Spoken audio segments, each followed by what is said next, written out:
to say welcome. Welcome to you, my friends, my family.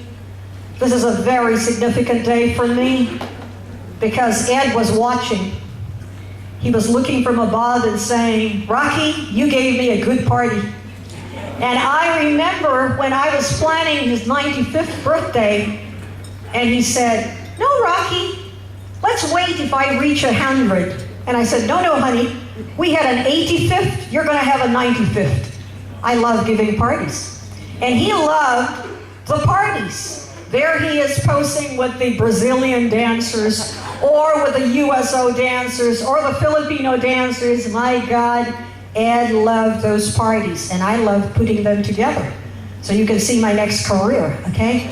But kidding aside, I mean, Ed was an incredible man, and I am so lucky to have lived 33 years of that wonderful man's life. Every single one lived to the fullest, and I was part of that. And there is so much in my heart when I saw the ceremony today, and so much that I want to thank the people, and that is the reason I'm saying. And so I'd like to backtrack a little bit in terms of my feelings and emotions, because so much has happened to me in the last 3 months. First, on June 14, I retired after 50 years in the profession of education. I don't know what my students would say, but Beverly Hills Unified School District honored me with the Apple Award. And as they were giving me these awards, I thought about Ed. Because a lot of my colleagues said, "Rocky, you don't retire. I mean, Ed is not there, so why don't you continue?" I said, no. I said, I made a promise, and when I got those awards, I said, honey, I kept your promise. And therefore, I'm going to write your sister's book, Nadine Ramsey, who's there in the Women's Memorial. And her story is just as incredible as Ed. Brother and sister. She was with the West. She was on the cover of Life magazine. I mean, another incredible woman. And who do I plan to do that job with? The one editor of Ed's book, Shelley Kale. Shelley, would you please stand?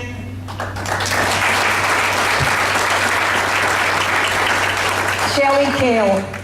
You know, when I was thinking about where you guys were going to be sitting, since I know all of you, I wanted to have a little bit of rundown that you get to know who are the people that are here. So I want to do that in a little bit after I give you my reminiscing. Because as I said, after the next 3 months, I mean, they were the toughest for me. God took Ed away. He was my rock and I was his Rocky. And together we were a team. And at that moment, I said, wow, God, you took Ed away, and he gave me angels, and you are the angels. I love you so much. I mean, you've given me phone calls, letters, emails. Oh my God, that's brand new now. Everything is email. And cards and masses, and you kept me going. As Dr. Levy says to me, Rocky, you take one step and then another, and you've been doing very well. You lost weight, but that's okay. You'll regain it. Go back to the gym. And that's what I've done. But along the way, I had all of these things to prepare, but I had angels that helped me make this happen today. And those are the angels I want to recognize, aside from all of you that are my angels that held me up through all of this. And we are together. That's why this day is very important and very special to me. And I would like to call my guardian angel, and she's right there. Elaine Rogers, you are a doll. I mean, you're not only gorgeous, but you are a doll. I mean, you have the soul of an angel. Elaine says to me, it can't happen, Rocky. He's immortal. I said, well, honey, this has happened. And right away she went on. Connect, who are the people and the ducks that are going to make this event happen? And there goes Arlington. And I want to thank Veronica Camacho, Renee Yates. But there are two men that worked with that. And that is my dear, dear friend, General Mike Bills. Mike Bills, who handed me the flag today. Mike, That is the most memorable moment of my life. And as you handed me with your dad and your mom there, oh my God, the ladies of Arlington, Joan and Don, and all the moments that we've had together when you dedicated your promotion to Ed. I mean, this have been moments that are just priceless for me. And then there's Doug Morrison, preparing for a wedding of his daughter. And there he goes every time connecting with me. And that's how Arlington happened. And if you haven't seen a ceremony like this, oh my God, your heart just takes a skip and a beat. And it is there. And it is just incredible. Doug and Mike. Oh my God. But Elaine doesn't stop there. She says to me, Rocky, then you're going to have a reception. So I have all these people that I know in this hotel. And this is this hotel. And I hope Betsy Jones. Oh my God, Betsy, you have prepared this luncheon. I think I wrote you more emails than my entire staff.